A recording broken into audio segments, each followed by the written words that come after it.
हे मेरे बच्चों, ध्यान रखना कि केवल कायर और कमजोर लोग ही पाप करते और झूठ बोलते हैं। बहादुर हमेशा नैतिक होते हैं। नैतिक बनने की कोशिश करो, बहादुर बनने की कोशिश करो, सहानुभूति रखने की कोशिश करो। स्वयं पर विश्वास रखें। आप लोग कभी वैदिक ऋषि थे, सिर्फ तुम अलग अलग रूपों में आए हो। बस मैं इसे दिन के उजाले के रूप में स्पष्ट देखता हूँ कि आप सभी में अनंत शक्ति है। उसे जगाओ, उठो उठो, अपने दिल और आत्मा को लगाओ, अपनी कमर कस लो। जीवन छोटा है और इसीलिए एक बात निश्चित है, मृत्यु आई है। हम एक महान आदर्श को अपनाएं और उसके लिए अपना पूरा जीवन त्याग दें। जीवन का मूल्य क्या है? मनुष्य का यह वनस्पति छोटा जीवन, इसे एक उच्च आदर्श के अधीन करना ही जीवन का एकमात्र मूल्य है। आभारी बनो कि गरीब आदमी है, ताकि उसे उपहार देकर तुम अपनी मदद कर सको। पूर्णता प्राप्त नहीं करनी है, यह पहले से ही हमारे भीतर है।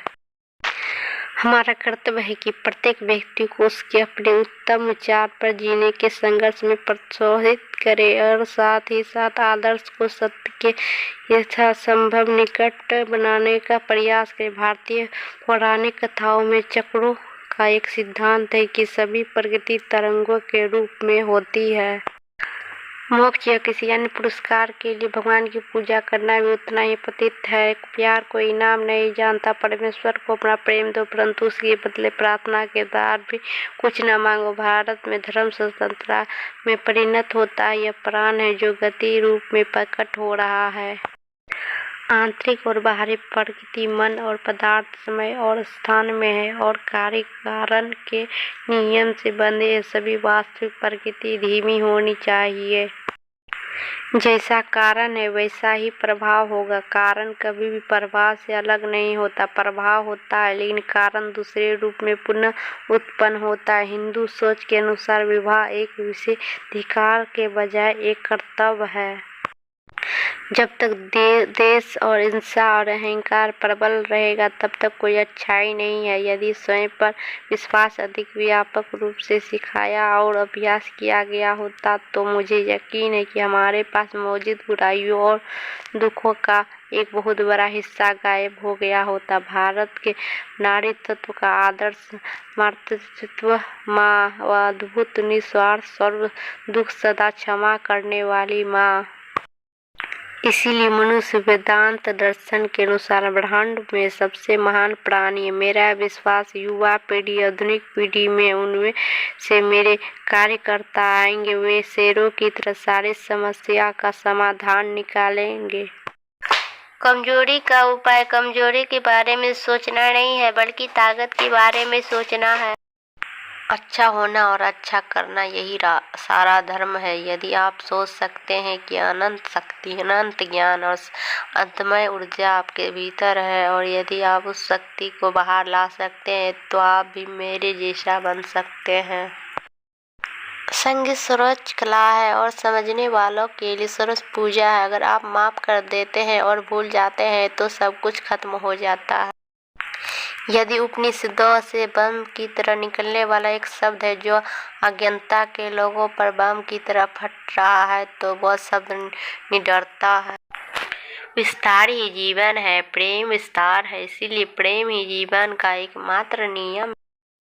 हम वही काटते हैं जो हम बोते हैं। हम अपने भाग के विधाता स्वयं हैं, किसी और का दोष नहीं, किसी की प्रशंसा नहीं। शांति में शक्ति सचित करो और आध्यात्मिकता की शक्तिशीलता बनो। यह एक महान तथ्य है। शक्ति ही जीवन है, कमजोरी मौत है। शक्ति ही आनंद है, साक्षात जीवन है, अमर है। कमजोरी निरंतर तनाव और दुख है, कमजोरी मृत्यु है। जीवन में सबसे अच्छा मार्गदर्शक ताकत है। धर्म में अन्य सभी मामलों की तरह वह सब कुछ त्याग दे जो आपको कमजोर करता है। इससे कोई लेना देना नहीं है। तुम जो चाहो उस पर ध्यान कर सकते हो, परंतु मैं इसी के हृदय पे ध्यान करूंगा, इससे ताकत मिलती है। इच्छा किसी और चीज से ज्यादा मजबूत होती है। इच्छा से पहले सब कुछ नीचे जाना चाहिए, क्योंकि यह भगवान से आता है। एक शुद्ध और दृढ़ इच्छा सर्वशक्तिमान है। ताकत यह है कि हम इस जीवन में बहुत कुछ चाहते, क्योंकि जिसे हम पाप और दुख कहते उसका एक ही कारण है, और वह है हमारी कमजोरी। दुर्बलता से अज्ञान आता है और अज्ञान से दुख आता है। विश्वास रखो कि तुम सब हो मेरे बहादुर लड़कों, महान काम करने के लिए पैदा हुए। पिल्लों की छाल से तुम भयभीत ना हो, नहीं स्वर्ग के गिड़गिड़ाहट से भी नहीं, बल्कि खड़े होकर काम करो। प्राण संसार की बड़ी शक्ति है और इसे जीवन के प्रत्येक रूप में देखा जा सकता है।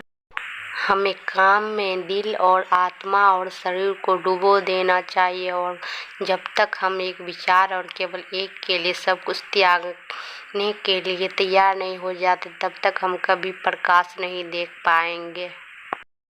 आइए हम नाम या प्रसिद्धि या दूसरों पर शासन करने की इच्छा के बिना काम करें। आइए हम काम, लाभ के लालच और क्रोध के त्रिबंधों से मुक्त हो, और यह सच्चाई हमारे साथ है कि किसी और को दोष मत दो, अज्ञानी की गलती मत करो।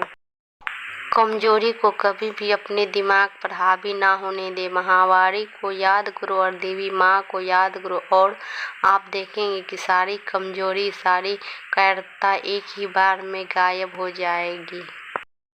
मुझे उस हिंदू पर दया आती है जो यीशु मसीह के चरित्र में सुंदरता नहीं देखता। मुझे उस ईसा पर दया आती है जो हिंदू मसीह का सम्मान नहीं करता है। दुनिया का इतिहास कुछ ऐसे लोगों का इतिहास है जिन्हें खुद पर विश्वास था। वह विश्वास भीतर ही देवदात को पुरस्कार तुम कुछ भी कर सकते हो। आप तभी सफल होते जब आप अनंत शक्ति को प्रकट करने के लिए पर्याप्त प्रयास नहीं करते हैं। जैसे ही कोई व्यक्ति या राष्ट्र विश्वास खो देता है, मृत्यु आ जाती है।